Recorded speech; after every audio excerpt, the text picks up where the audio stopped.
बिस्मिल्लाहिर्रहमानिर्रहीम। अस्सलाम वालेकुम। उम्मीद है कि आप सब लोग खैरियत से होंगे। आज की इस वीडियो में हम अपने व्यूअर्स के लिए इकोनॉमिक्स का एक टॉपिक और बहुत अहम तरीन टॉपिक डिमांड को जो है वो रिकॉर्ड करने जा रहे हैं। ये टॉपिक क्लास 9 जनरल और फर्स्ट ईयर कॉमर्स दोनों ही के स्टूडेंट्स के लिए बहुत ज़्यादा बेनिफिशियल है, क्योंकि इस टॉपिक से रिलेटेड क्वेश्चंस ऑफनली एग्जाम्स में पूछे जाते हैं, शॉर्ट आंसर्स के पार्ट में भी और डिस्क्रिप्टिव आंसर यानी सेक्शन सी में भी कुछ क्वेश्चंस इसके पूछे जाते हैं। तो हम इंपॉर्टेंट क्वेश्चंस जो इस टॉपिक से रिलेटेड हैं वही हम अपने इस लेक्चर में, इस आज की वीडियो में रिकॉर्ड करने जा रहे हैं। तो सबसे पहले जो हम डिमांड के बारे में डिस्कस करने जा रहे हैं, that is the meaning of demand, what demand actually is. आमतौर पे डिमांड का तसव्वुर जो किया जाता है वो ये कि किसी भी चीज की चाहत का होना, किसी भी चीज की ख्वाहिश रखना डिमांड है। लेकिन इकोनॉमिक्स में डिमांड तब तक पूरी नहीं होती जब तक कि इकोनॉमिक्स में चंद शराइत पूरी ना हो जाएं। जैसा कि यहाँ पे मेंशन है, in economics demand of any person needs to fulfil the following 3 conditions. यानी कि अगर कोई शख्स किसी चीज की डिमांड रखता है तो उस सूरत में उसके पास जरूरी है कि इन 3 कंडीशंस को लाजमी पूरा करे। तो किफायत एकेडमी की जो बुक है हमारी, इसका पेज नंबर 28 पे ये सारी चीजें डिटेल में मेंशन है, जिनकी एक्सप्लेनेशन में आपको जो है वो करने जा रहा हूं। First one is capacity to purchase, यानी कि एक इंसान के पास कैपेसिटी होनी चाहिए, उसके पास सलाहियत होनी चाहिए कि वो चीज वो परचेज कर सकता है। यानी कैपेसिटी से मुराद, सलाहियत से मुराद पैसे हैं। कि मिसाल के तौर पे अगर एक शख्स ऐसा मौजूद है कि जिसको मोटरसाइकिल खरीदनी है और मोटरसाइकिल खरीदने की वो ख्वाहिश रखता है, मगर उसकी इतनी इस्तात नहीं है, वो अफोर्ड नहीं कर सकता कि मोटरसाइकिल खरीदे, तो उस सूरत में ये उसकी डिजायर तो होगी, लेकिन इकोनॉमिक्स में उसकी ये डिमांड कंसिडर नहीं की जाएगी, क्योंकि उसके पास विल है लेकिन कैपेसिटी टू परचेज नहीं।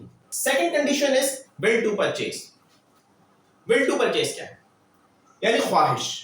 किसी भी इंसान के पास कैपेसिटी है लेकिन उसकी विल नहीं है कि वो चीज परचेज करे।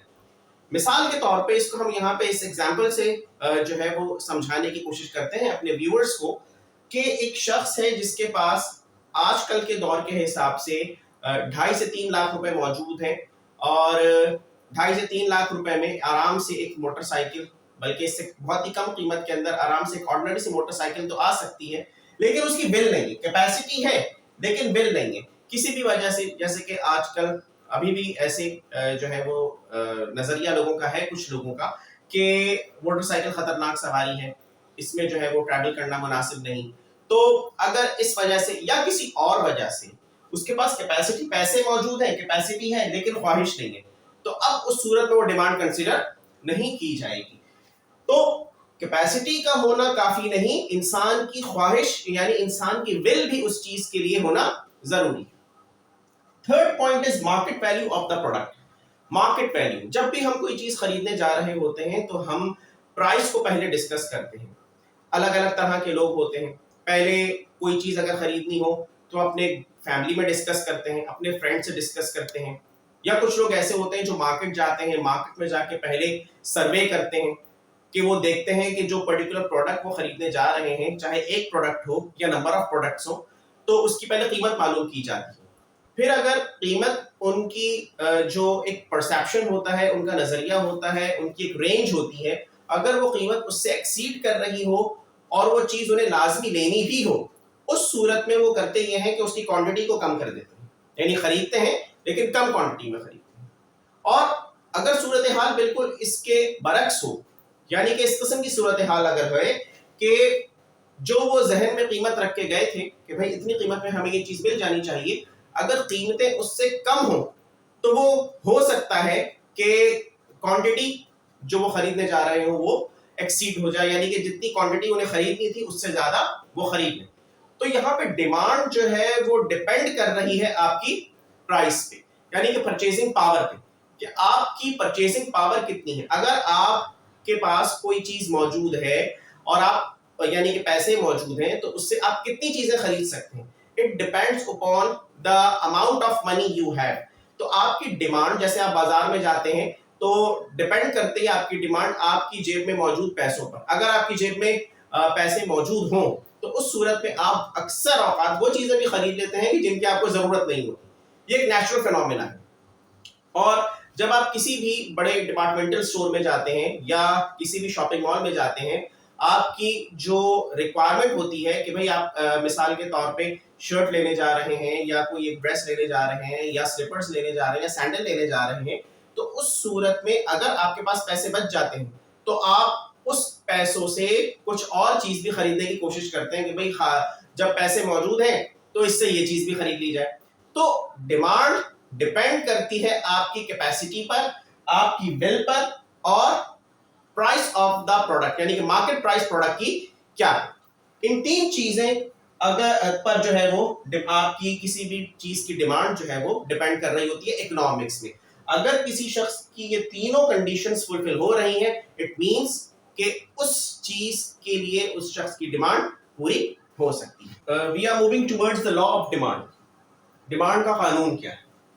Other things remaining the same, बाकी तमाम चीजें अपनी जगह पे कांस्टेंट रहें, किसी किस्म की तब्दीली किसी चीज के अंदर रोनुमान ना हो सिवाय प्राइस के, क्योंकि आगे लिखा है when the price of a particular commodity falls, जब किसी चीज की यानी किसी पर्टिकुलर कमोडिटी की कीमत कम होती है, इट्स डिमांड एक्सपेंड्स, तो उसकी डिमांड जो है यानी उसकी तलब जो है वो बढ़ना शुरू हो जाती है।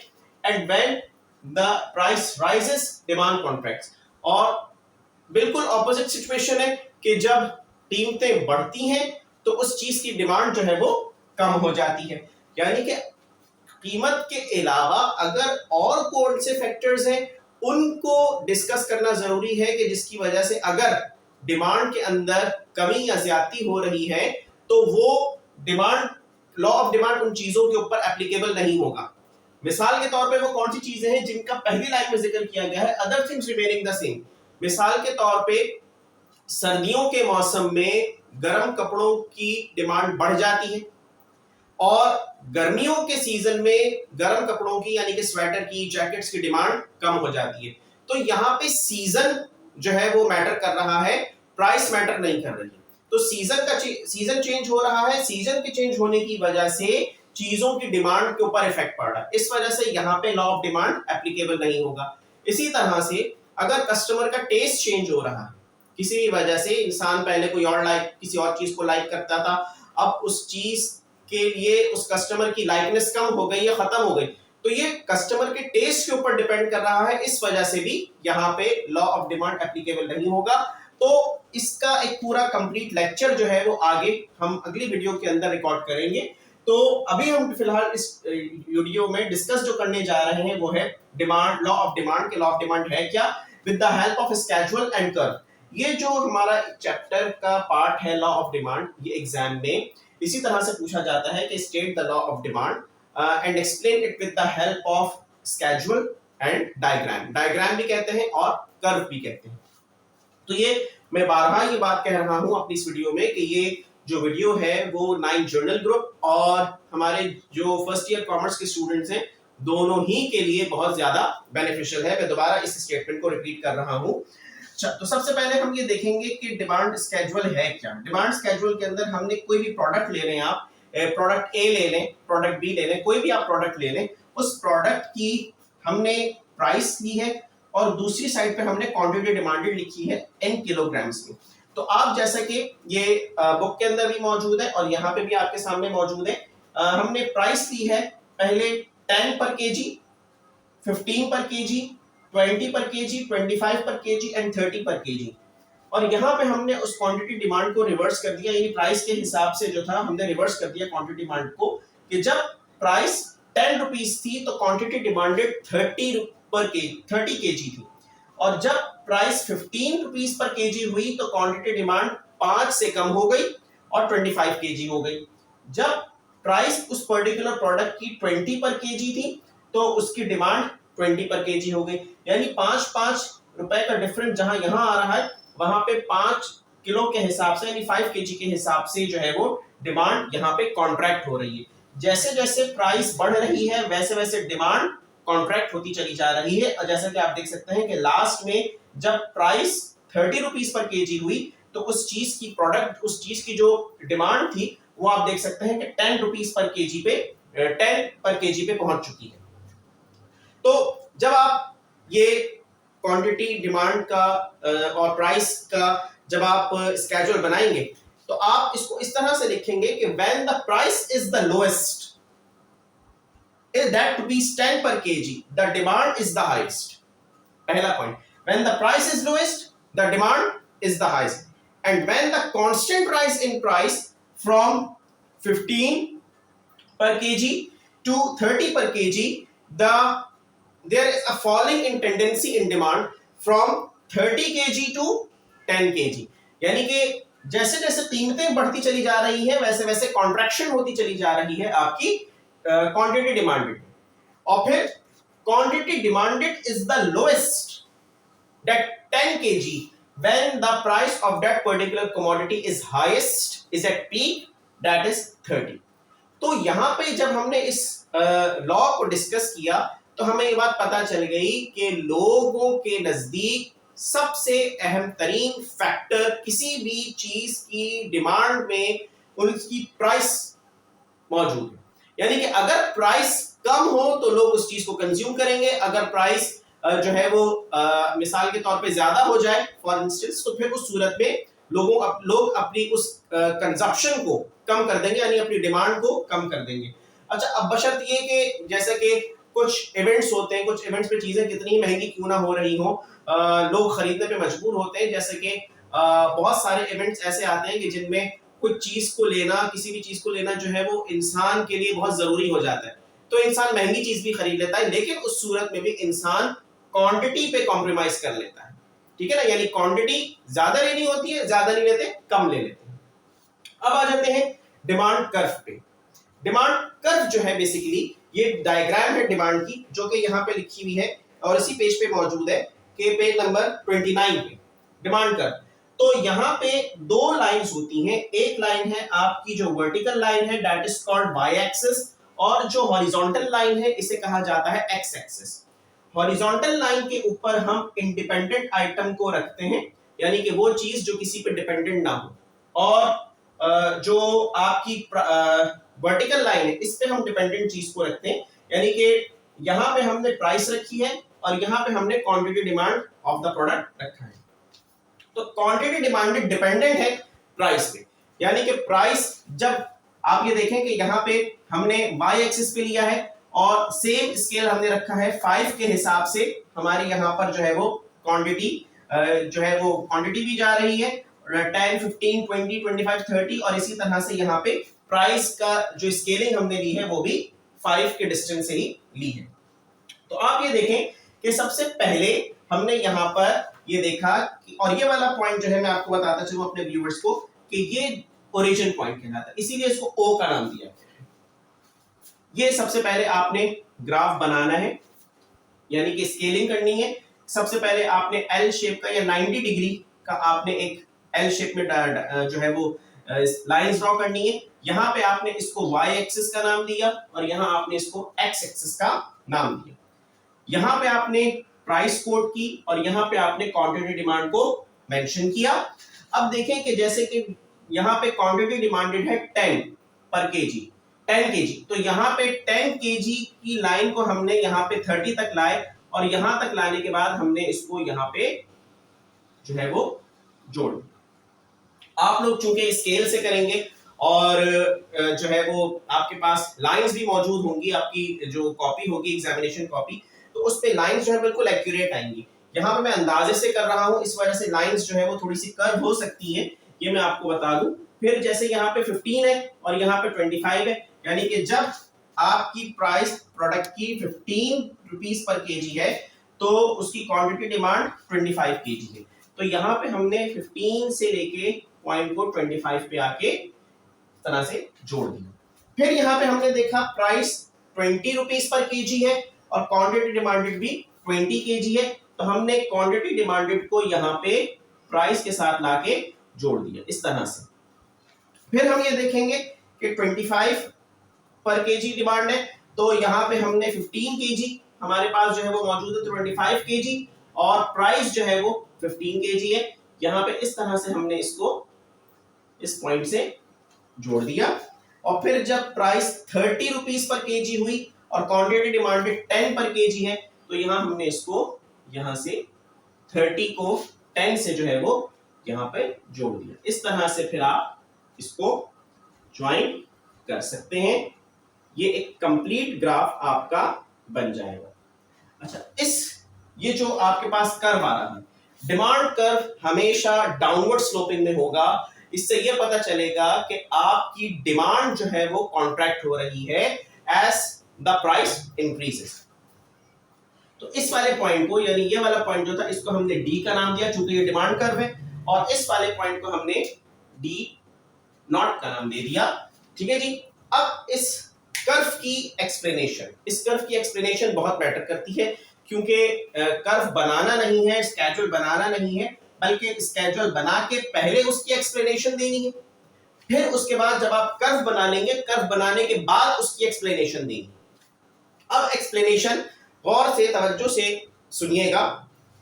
This law can also be explained with the help of the following diagram। जैसे कि बुक में ये डायग्राम बनी हुई है, मैंने वही स्टेटमेंट रीड की, और अब जो है वो आप इस चीज को मेंशन करें और देखें कि किस तरह से आप जो है वो इस डायग्राम की जो है वो एक्सप्लेनेशन देंगे। इस डायग्राम की एक्सप्लेनेशन जो है वो कुछ इस तरह से है कि देखें, सबसे पहले आप कोई भी कर्व बना रहे हो, कोई भी डायग्राम आप बना रहे हो, तो इस बात का ख्याल रखें कि सबसे पहले जब आप एक्सप्लेनेशन लिखते हैं तो लिखने के बाद सबसे पहला काम आप जो करते हैं वहीं से आपने स्टार्ट लेना है। सबसे पहले आपने ली है स्केलिंग, एक्स एक्सेस और वाई एक्सेस। सबसे पहले आप ये बात कोट करेंगे that the price of a commodity is mentioned on Y axes and quantity demanded is mentioned on X access.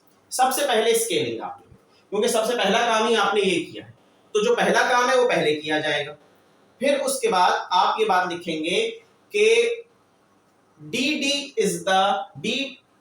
Not is the demand curve. ये जो कर्व आ रहा है बेसिकली ये डिमांड कर्व है, डिमांड को शो कर रहा है।